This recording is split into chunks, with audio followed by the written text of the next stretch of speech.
Muito boa noite a todos.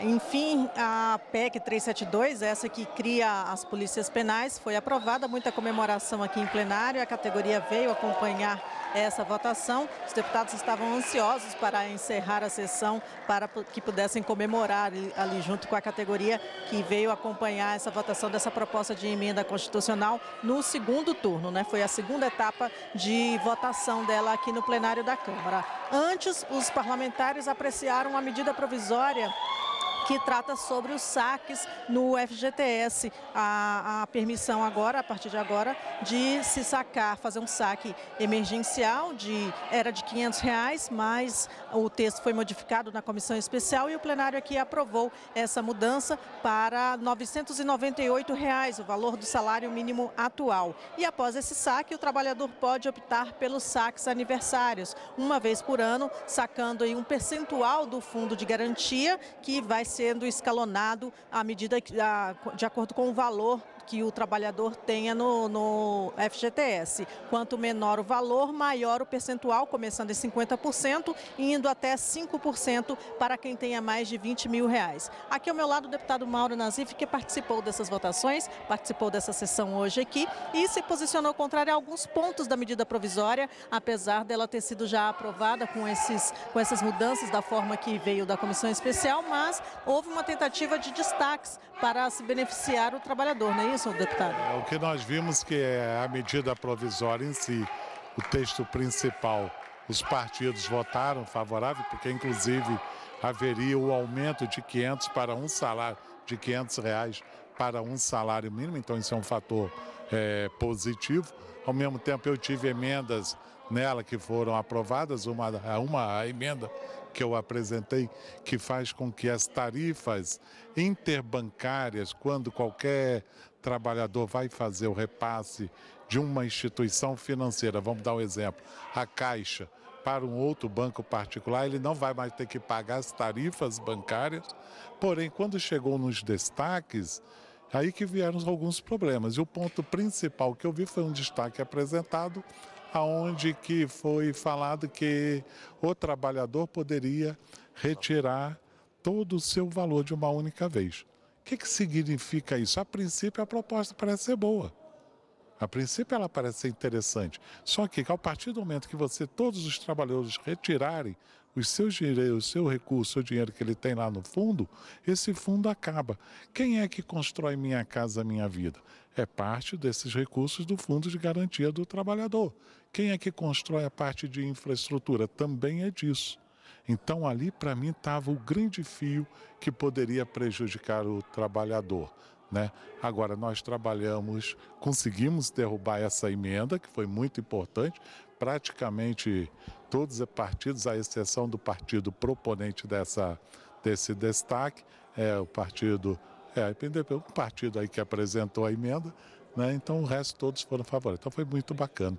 E agora a gente finalizou a noite com essa PEC 372. É uma boa notícia para a categoria que agora eles são inseridos na Constituição, reconhecidos como Polícia Penal, que já faziam essa atividade e eram deslocados, não estavam reconhecidos como polícias penais dentro do sistema de segurança pública. Não é isso um avanço para a categoria? Eu vejo que, de fato, eles eram polícia penal, mas de direito não lhes era dado. Por quê? Porque eles não estavam inseridos no capítulo Segurança Pública, onde está o artigo 144, onde fala da Polícia Civil, da Polícia Militar, da Polícia Federal, da Rodoviária Federal. E essa briga é uma briga antiga, que vem desde 2004. E agora ela foi pautada, ela veio originária, primeiro foi da Câmara, depois veio essa 372 do Senado, e agora o presidente Rodrigo Maia colocou aí em pauta, e votado em primeira e segunda votação, e agora, de fato, de direito, eles passam a ser chamados de Polícia Penal. Muito obrigada, deputado Mauro. Aqui ao meu lado também a deputada Bia Kicis, que também participou dessa votação aqui com a gente. Para resumir um pouco dessa sessão, essa vitória agora da categoria, né, deputada? Era aguardada, bastante aguardada a votação desse segundo turno, né? Aprovamos o primeiro turno há cerca de um mês, mais ou menos, e agora a aprovação desse segundo turno da proposta de emenda constitucional das polícias penais. Isso foi realmente uma vitória muito grande para até então, agentes penitenciários que a partir de hoje passam a ser polícia penal. É uma vitória do governo Bolsonaro. No primeiro ano do seu governo já consegui emplacar essa alteração, essa vitória, esse ganho que era esperado pela categoria desde 2004 e o Congresso colaborou.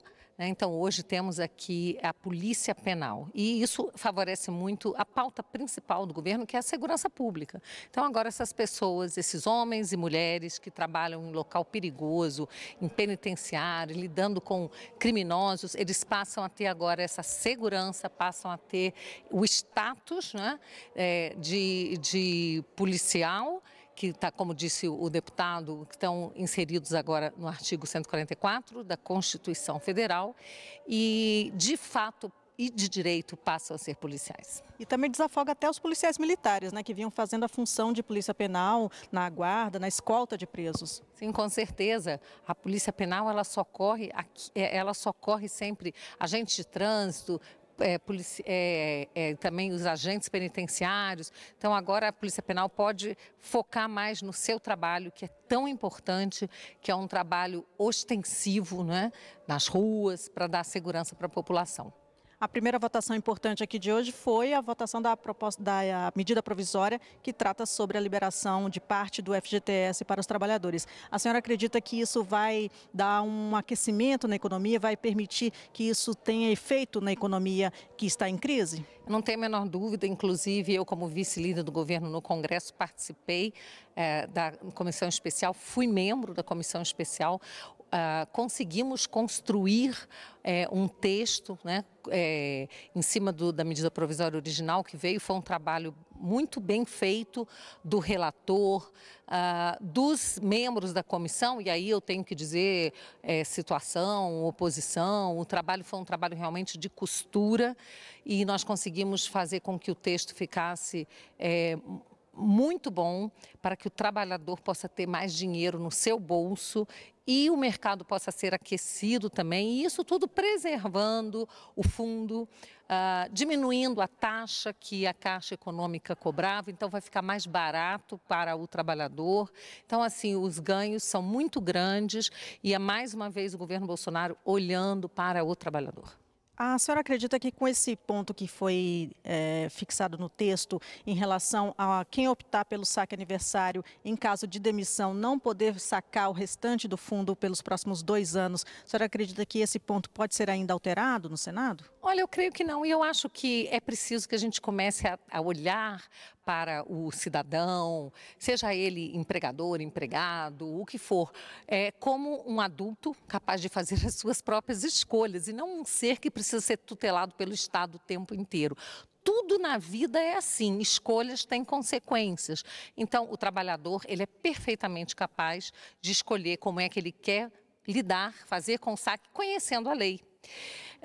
Então, a gente não pode desestabilizar o sistema também de uma hora para outra. Houve toda uma preocupação em se manter o dinheiro que possibilita a construção de habitação para os trabalhadores. Então, você não tem como desestabilizar o sistema. Então, fica aí, né, o recado para todo cidadão brasileiro. Menos Estado e mais responsabilidade. Nós somos responsáveis pelas nossas escolhas. Todos nós somos adultos e podemos tomar as nossas próprias decisões. Muito obrigada, deputada Bia, deputado Mauro, muito boa noite. Esse projeto, então, segue para a votação dos senadores, a medida provisória que trata sobre os saques no Fundo de Garantia por Tempo de Serviço. Há também um dispositivo na medida provisória que foi avalizado aqui pelo plenário, que trabalhadores que tenham doenças raras ou na família também, aí sim, vão poder fazer o saque integral do FGTS. Ficamos agora com a programação da TV e da Rádio Câmara.